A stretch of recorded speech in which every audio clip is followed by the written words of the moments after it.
You know what might make someone move someone to an expletive? The 14th Amendment of the United States Constitution, which talks about one's fitness for office,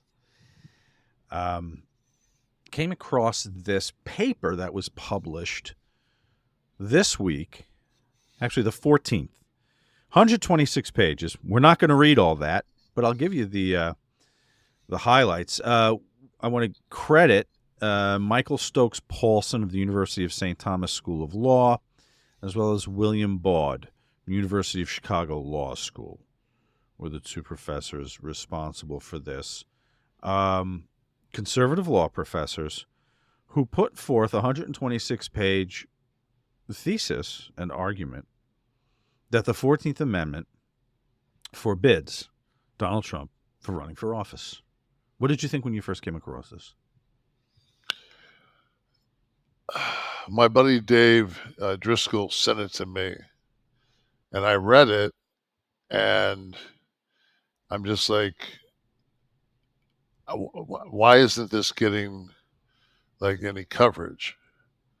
Like, how is this? How am I getting? Like, how does And he said, "Have you seen this?" And I said, I read it, and then I went ahead and looked around to see if I could see it someplace else, and there were some places, some outlets that had it, but nobody was really running with it. And the thing is like,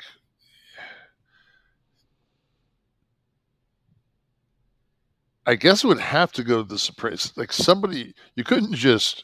It's not like so arbitrarily, that you could use it that you would. I mean, you'd have to. This would have to go to the Supreme Court in order. But what I was educated. You heard the 14th Amendment thrown around when the bullshit first started with that guy that sat in the White House for 4 years.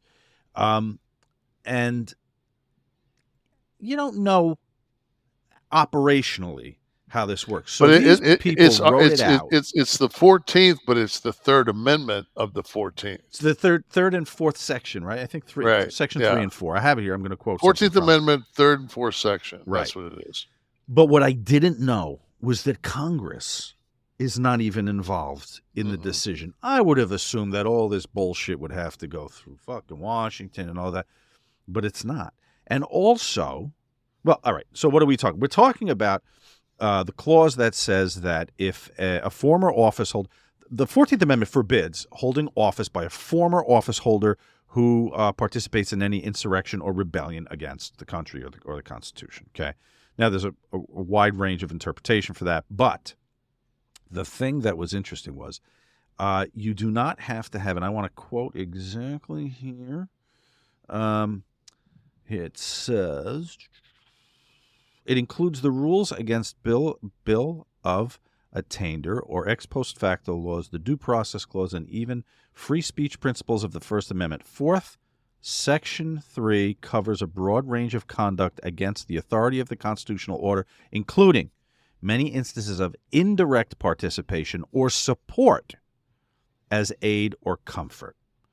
So you do not have to be standing in front of the Capitol throwing a Molotov cocktail or plunging a flagpole through the window, but your support of that. You could be sitting in the wing of the White House watching it on fucking Fox for fucking 5 hours. Right.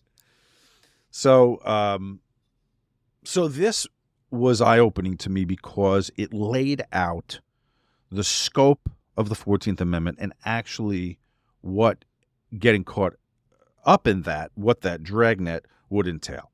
And they conclude here, it says, it covers a broad range of former offices, including the presidency, and in particular, it disqualifies former President Donald Trump and potentially many others because of their participation in the attempted overthrow of the 2020 presidential election.